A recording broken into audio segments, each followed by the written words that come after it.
It's Tuesday, the 13th of August, and welcome to the Edinburgh Fringe.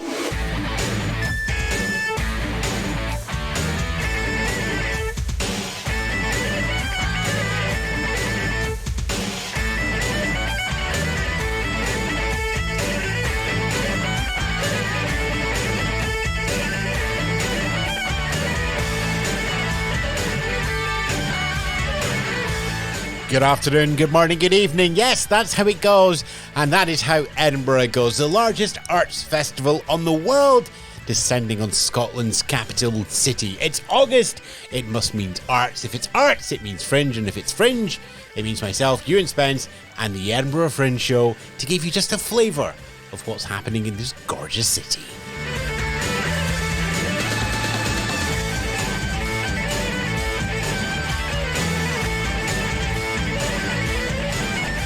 Yes, indeed, there is lots going on. The dark day is behind us. We've got a full run of shows. Of course, not every show actually runs all the way through the Fringe, so as always, do check the listings and tickets. If there's a show you really want to see, make sure you're not going to just miss it by a day or anything like that.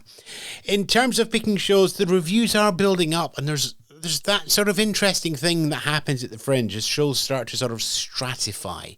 The sort of group think and the public and the media all working together and deciding what's going well and selling out and what's sort of middling and what's needing to really work to get the tickets sold. But with fewer reviewers going out and about for print publications, online publications, basically the professional media, as it were, there's fewer central spaces as well. Social media is kind of fractured off into little islands on the various places, and it's whereas before it felt like there was a couple of key sites that would amalgamate and aggregate everything. That's not there just now. So yes, you do have this sort of, the public is working it out, but it's not as fast as previous years. And it's very much the sort of pockets of supports for different things rather than an overall consensus. So yes, by all means, follow the reviews. We've linked out to the Fringe Reviews page of links to other places that are doing reviews. We will link that back again once more in the comments. But push out past those boundaries, get out of those little islands and explore it yourself. Remember the rule of three: find a show that you like, find a show that with someone else liking it, and then find a show at random. There's three, and that fills your nights at the Fringe. For today's interview, I'm going to speak to Natasha Pearl Hansen.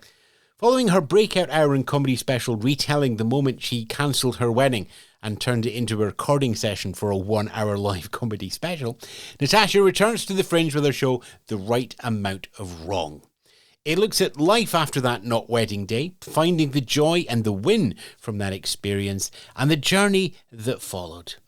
We talk about that, but also the challenge of transferring US comedy to the UK, how to name a show so it can be easily pitched and flyered when you're out and about on the streets of Edinburgh, and of course, we talk about the weather.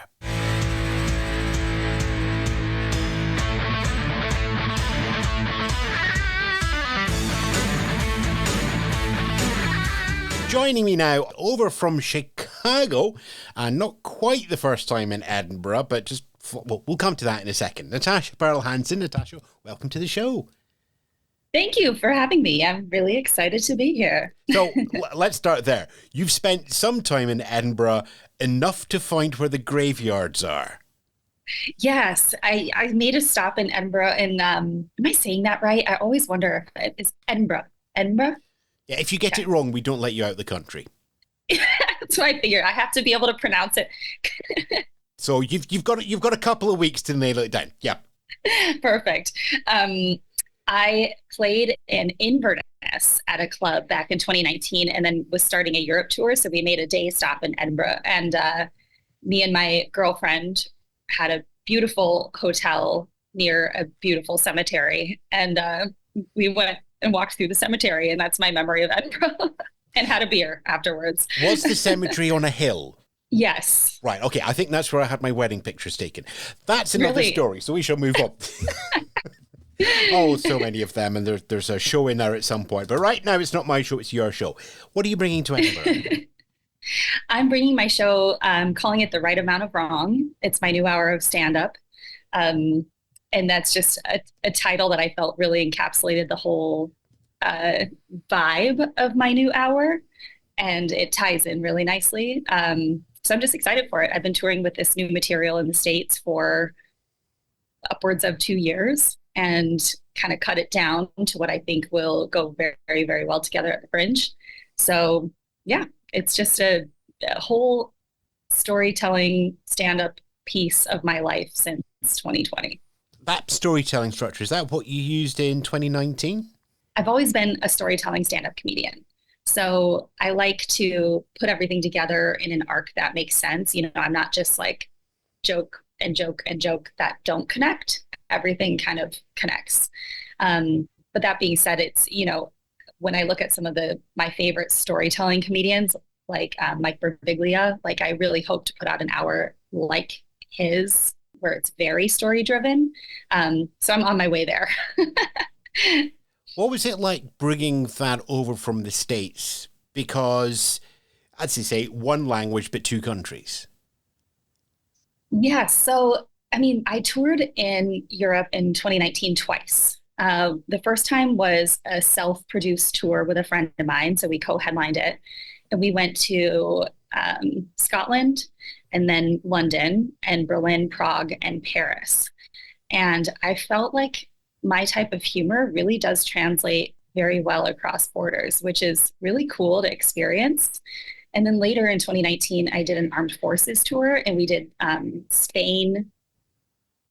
Was it Spain and Italy? Yeah, Spain and Italy, all along the Mediterranean. We were supposed to do Greece too, but they were having some sort of coup, so we couldn't go, which I was bummed about. But that was on armed forces bases, so it was obviously all native English speakers, so a little bit different. But it is really cool to be able to experience how your comedy translates. Do you consciously, when you're editing the show for the Fringe, do you consciously look at the storytelling and go, that's too American, I need to change that? How much prep do you do for the transatlantic transfer? Yeah, I just did a run here in Chicago to kind of prepare because I'm sitting on a heavier amount of material than I need, which is a good problem to have, but I wanted to make sure I edited down to the pieces that I wanted to keep. I do talk about I'm from a mixed race family, and so I have a lot of stuff about my grandfather and my Black side of the family.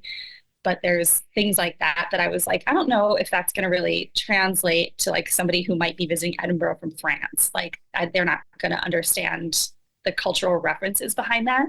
So those were the type of things that I decided I'm going to use in my hour after this one and save them for here and shoot that kind of, shoot that in Chicago where people really get that, you know? So tell us about the story that you bring to the Fringe this year.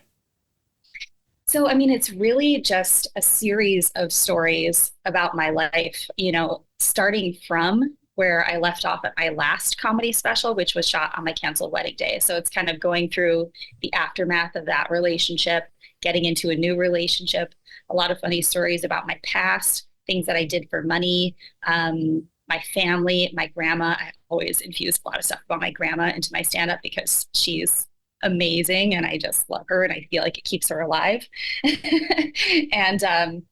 And then, I talk about my company that I launched, which is my breakoutregistry.com, which was a spinoff of what I went through in my last comedy special. So my life really infuses my art really infuses my business, and then my business infuses my art too.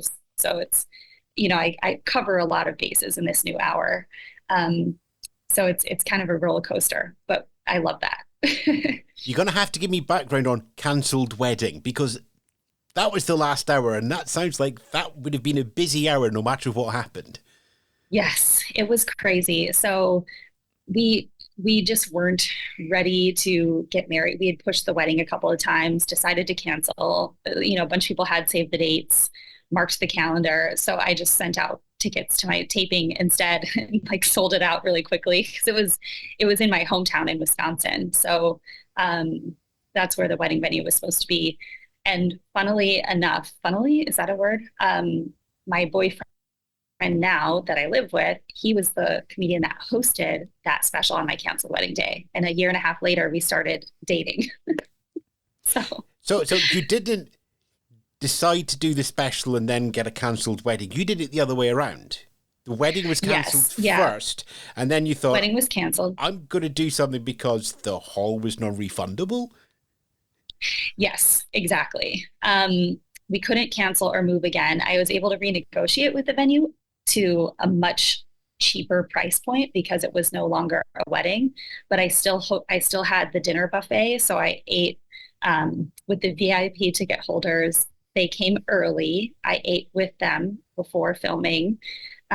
We did the open bar, so I held to those pieces of the agreement, and um, and I kind of hosted it like a party. So I hosted it and invited everybody, thanked them for coming. I had a cake with just myself on it in my like little veil and some sneakers, and and then, I retreated for the hour before filming. And then after the filming, I came out and did my pickup shots and hung out with everybody. And it was really like a party. It was one take, which was crazy to do.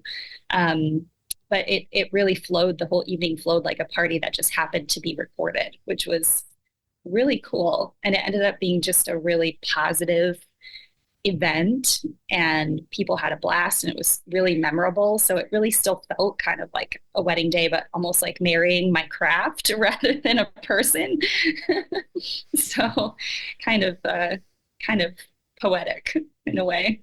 One of the things the business finds is once you've done a special, it's kind of burned the material. You don't want to bring that up on stage again.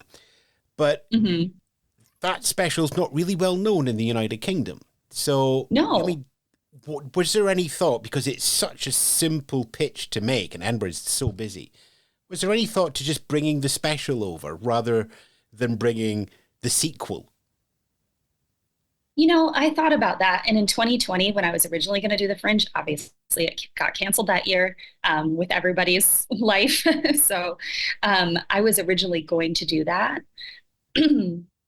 But, as an artist, I feel like it doesn't really, I don't live in that space anymore. I live here now. I live in what I've been experiencing now. So I felt it was really important to bring the new chunk of my life. However, you do bring up a good point, and I am going to reload, I think, two of those jokes that have become better since shooting them in the special. And I had the same thought. I was like, they're not gonna know that I pulled, these two jokes in and reused them in this new way in my new hour. So I am kind of letting a little piece of that live in this hour. As I said there, very strong, easy pitch from the 2019 show. How are you pitching this show? This show, I mean, I just want people to get to know me. I'm always writing new stuff. I mean, that's kind of, any comedian's goal is to constantly be writing.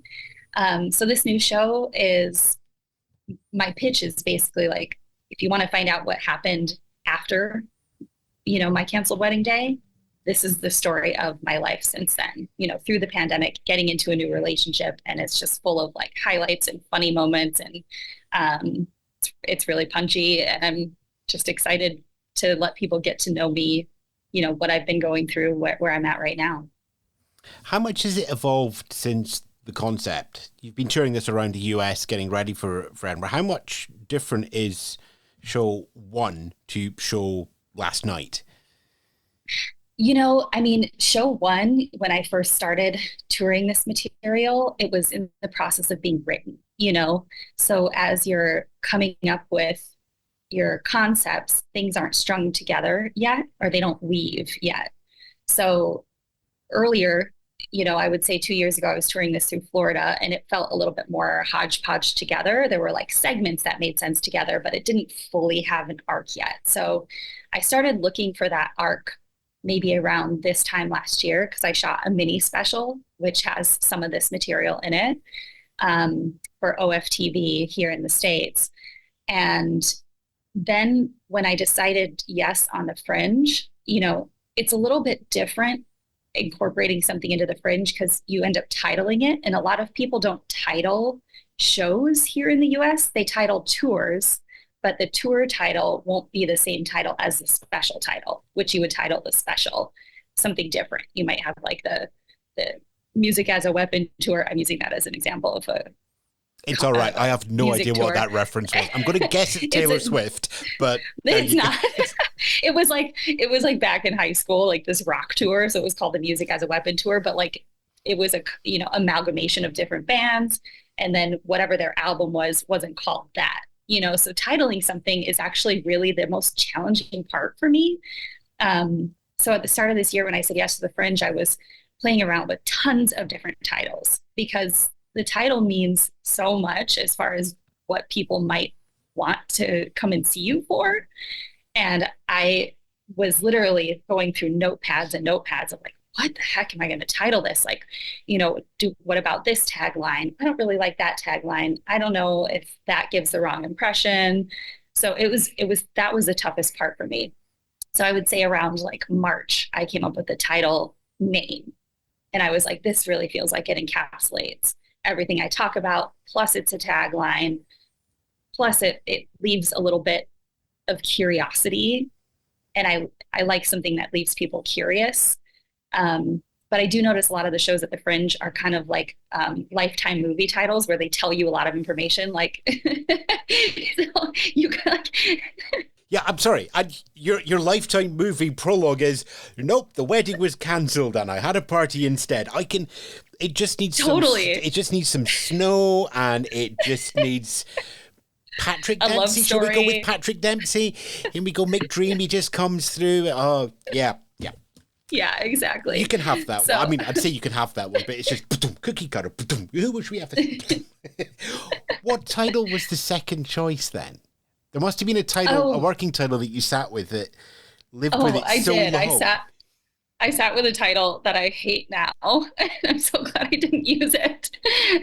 I was originally thinking of calling, there were two different titles I was going between. They're super different, same hour. The first one was Guru, because there was some material that I've now edited out of this hour that was kind of making fun of a lot of the online gurus, a lot of the stuff I've experienced in startup world. And I felt like that was kind of an interesting title, but when I thought about it more, I was like, I don't know if people will know what that means. So do they think I think I'm a guru? And I grew to hate that word. So I decided no on that. And then the other title, which I think I might use in the hour after this one, is called Ain't No One Leaving This Place Without Singing the Blues. And that's a really long title. But that is a tagline from a movie that my grandfather was in, and he was a famous jazz and blues musician here in Chicago. So I have this vision of shooting maybe a half hour after I record this hour post Ed Fringe in Chicago in a jazz or blues club setting where I really pay homage to him. And then I would probably title it that, because I do want to use that title at some point. So I'm kind of sitting on like 2 hours worth of material roughly, where I think it'd be fun to shoot a half hour right after I shoot this hour. So what title have you went with? My show is called The Right Amount of Wrong. That was a smooth link there. Come on, anything. Right, The Right Amount of Wrong. When and where? When and where? It is 2 p.m. every day at Just the Tonic, Cabaret Voltaire in the Liberty Room. And you're playing right through until the 25th? Yes. And as always, back at our website, we will have a link direct into the ticket office so people can book. That's back at edinburghfringe.thepodcastcorner.com. Natasha, I'm probably expecting you to have some sort of social media online address presence as well. Yes. You can find me at NPH Comedy on pretty much every social platform. Facebook, it's just Natasha Pearl Hansen. My website is nphcomedy.com. That has all my Ed Fringe tickets on it too, and all the information about my startup and a little backstory on me and the links to my old specials that you can go and see too. And we'll have a link back to your website there as well and ours. But for now, Natasha, thanks very much for your time. Enjoy your time in Edinburgh. Do bring a raincoat.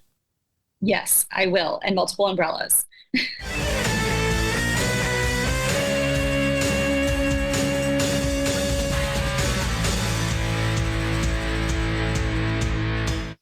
Natasha Pearl Hansen there, and the show The Right Amount of Wrong under discussion. It's playing Just the Tonic, 2 p.m. every day and right through until the 25th now. And of course, you want to find out a little bit more about Just the Tonic. Previously in the podcast, we spoke to the owner of Just the Tonic, Daryl Martin, to find a little bit more behind the scenes of how to run a venue. So you can just scroll back at that. In terms of Natasha's show, as always, ticket links are at our website, edinburghfringe.thepodcastcorner.com, and links back to Natasha's website as well. As always, link, like, love, share, subscribe, help other people find the podcast that you've found. Leave us a review if you can, a star rating, any of that helps more people find the show. And right now, I'm going to head back into Edinburgh to try and find some more shows myself to bring you here on the podcast. It's the circle of the Edinburgh Fringe Show podcast. Maybe I'll catch you around Edinburgh, at the Fringe, and beyond. Ta-ra for now.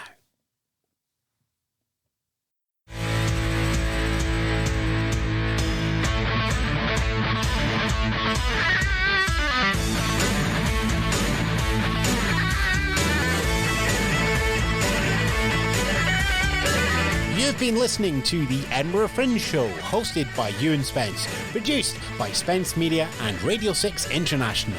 Listen to more at edinburghfringe.thepodcastcorner.com.